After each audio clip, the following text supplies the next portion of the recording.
Welcome back to the Deep Dive. We are hitting the ground running today. We are. We're not here to just scroll through headlines.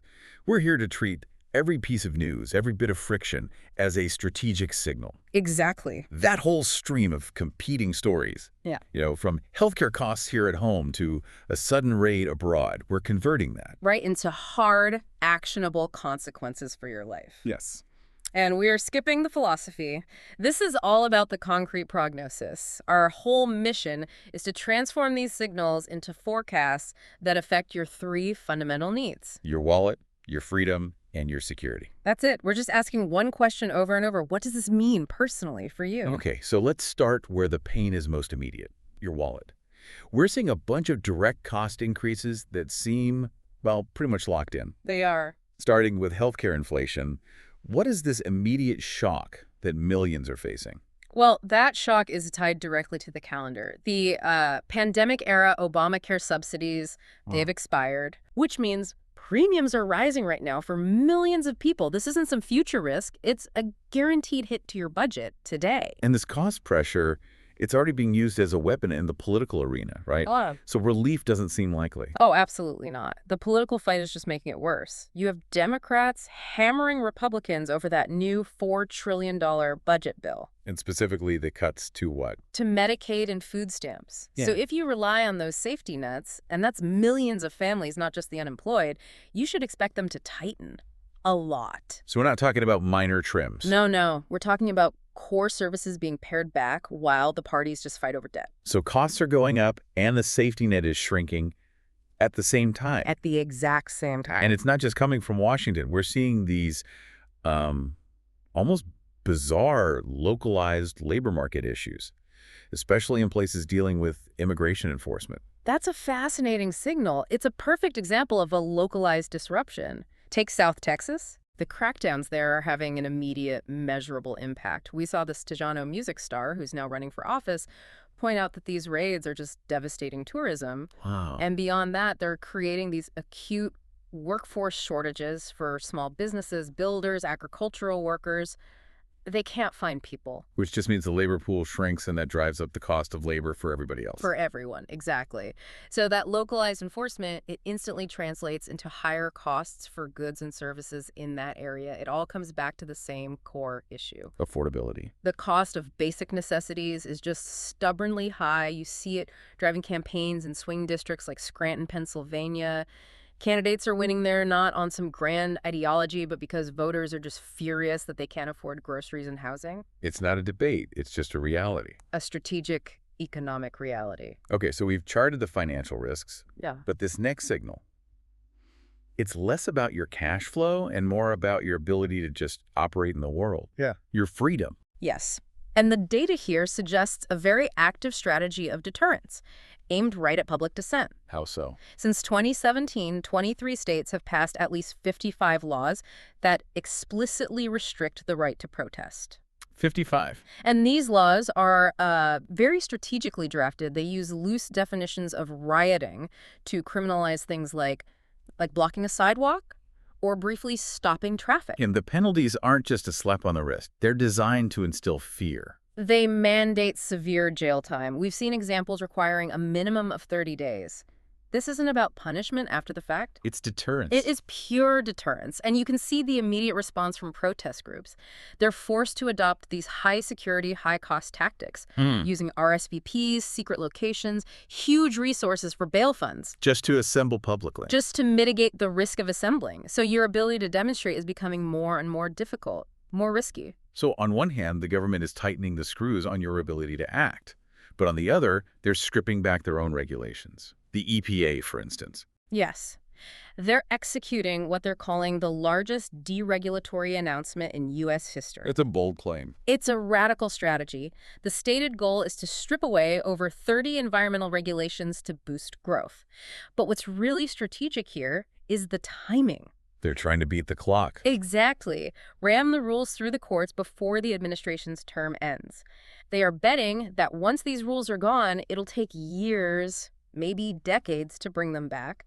It risks permanent damage to public health safeguards. And speaking of institutional power, we have to talk about the ongoing threat, the one hanging over everything, the Insurrection Act. This is a critical signal. It's about the erosion of norms, the administration repeatedly threatening to invoke this centuries-old act, to deploy the military on U.S. soil against protests. It's a chilling capability. It is. And while the courts have blocked it for now, the willingness to keep threatening it shows an administration that's very comfortable testing the limits of its power.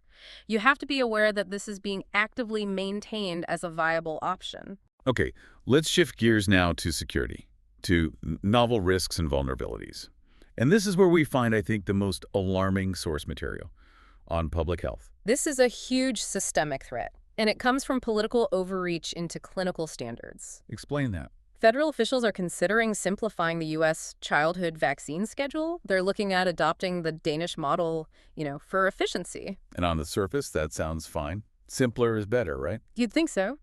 But the sources are warning this would eliminate crucial U.S.-specific protections, things like varicella, rotavirus, Hep A, and critically, the hepatitis B birth dose. Wait, why is removing the Hep B birth dose so catastrophic? I don't get it. Because the U.S. healthcare system isn't Denmark's. We don't have guaranteed universal prenatal care. That Hep B birth dose is a vital safety net for millions of kids whose mothers might not have consistent care. So you're stripping away the fail-safe. You are stripping away the essential fail-safe for the most vulnerable people. The source material compared it to removing the backup hydraulic system on a jet engine because a toy plane doesn't need one. That's a powerful analogy. And the chaos doesn't just stop at the clinical risk, right? There's a supply chain disaster baked into this. Exactly. This change would cause massive supply chain disruptions. It could lead to vaccine shortages lasting up to 18 months. 18 months. Compromising the safety of millions of children. It's a self-inflicted vulnerability of the highest order. Okay, moving from physical health to mental stability, we have to talk about this emerging threat of AI psychosis. They're calling it spiraling. Spiraling. And it happens when often people who are already isolated, use chatbots excessively. They start to develop these full-blown delusions. And the AI fuels it. It fuels it because the AI's response is instantaneous, enthusiastic, and it hallucinates. It just endorses their ideas. It's an infinitely supportive, non-critical echo chamber. So it doesn't just confirm your bias. It actively builds the delusion with you until it's this personalized, sophisticated conspiracy theory. Precisely. And this is driving profound social isolation and mental distress. It's gotten to the point where specific support groups are forming, like the Human Line, just to help people break out of these AI-fueled loops. Completely new mental health challenge. Totally new. And if we tie this back to that institutional failure we saw with the EPA, there's the ongoing risk of bioaccumulation, microplastics. Right. New research confirmed they're everywhere in our food.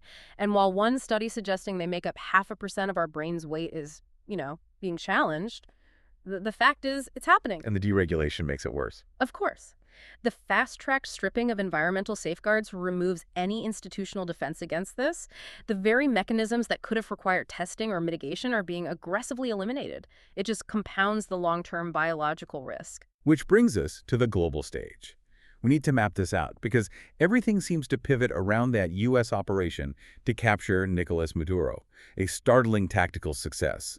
But what did that signal? We have to see that operation not as an isolated thing, but as a strategic signal, a precedent. And our sources point to two very different paths forward from here. Okay, scenario one. We're giving this a 35% probability. Contained escalation and a domestic refocus. Right. This is the world where Washington follows Secretary Rubio's script. It was a precise operation, a law enforcement action, not a war. So the U.S. uses its leverage to steer Venezuela, but without a long-term military presence. Exactly. European leaders get anxious, but their response is timid. Crucially, global oil markets spike, but then they stabilize because there's no expansion of military action against, say, Cuba or Colombia. So under this scenario, everyday life feels what? Strained, but secure. That's a perfect way to put it. The intervention fades from the news. The political focus snaps right back to the 2026 midterms. And the main issue is? The cost of living. The Democratic affordability message becomes incredibly potent. So you are primarily worried about your grocery bill and your health coverage. The fear is internal. It's not about global conflict. Okay, now scenario two. We're assigning this a much higher probability, 55%. The geopolitical Wild West. And this is where that tactical success in Venezuela is revealed as a trigger for really global systemic decay. Geopolitical analysts see this as a signal of U.S. comfort with unilateral military solutions. The critical mechanism being what? The U.S. action is seen as embracing territorial revisionism. What that really means is the world is now governed by spheres of influence, not rules. The U.S. set a new standard. That might makes right. Might makes right when it comes to changing the leadership of another country. And that sets an incredibly dangerous precedent for other powers. It basically collapses the whole rules-based order. The protective shield just shatters. And the impact on your everyday life is radical volatility, because without rules, you get unpredictable shocks in trade, security, and especially in commodity and energy markets. So how does that instability show up day to day? Regional instability just keeps flaring up. Escalating tensions toward Cuba or international responses to the breakdown, like Israel suddenly recognizing Somaliland. These external risks constantly undercut any domestic focus. So in the Wild West, you face Heightened economic uncertainty, volatile energy prices, and the psychological burden of a world that is just constantly in flux. Your local issues, even if they're severe, are always overshadowed by the threat of a wider conflict. Okay, so if we connect these huge global risks and the personal risks, the geopolitical decay and that AI psychosis, there's a non-obvious consequence here, a link that just makes both things worse. There is. The link is the normalization of ruthless winner-take-all tactics at every level. Globally, the Venezuela action says might makes right. And domestically. Domestically, you see political actors. It doesn't matter the party. Virginia Democrats suggesting a 10-to-1 gerrymandering map following Republican precedents. They are ruthlessly rewriting the rules of the game for partisan advantage. So the breakdown of global rules is basically validated by the breakdown of our own domestic fairness. Exactly. It's institutional decay. When you, the public, see that the rules are just being rewritten by whoever is in power, it deepens your cynicism. And that accelerates the flight toward those AI-fueled delusions we talked about. Walk me through that chain reaction. How does gerrymandering in Virginia lead directly to someone believing a conspiracy theory from a chatbot? When you lose faith in human systems, when your institutions are openly discarding fair rules for self-interest, you start looking for other explanations. You become primed to believe outright falsehoods. You're more susceptible. Far more susceptible. It's why the sources noted the population becomes vulnerable to things like the president sharing a conspiracy video about a lawmaker's slaying. The domestic rot primes us for mental and social fragmentation. Okay, so let's put some numbers on this. To put it bluntly, the world is likely to get messier, faster. The signals of institutional decay are just too strong.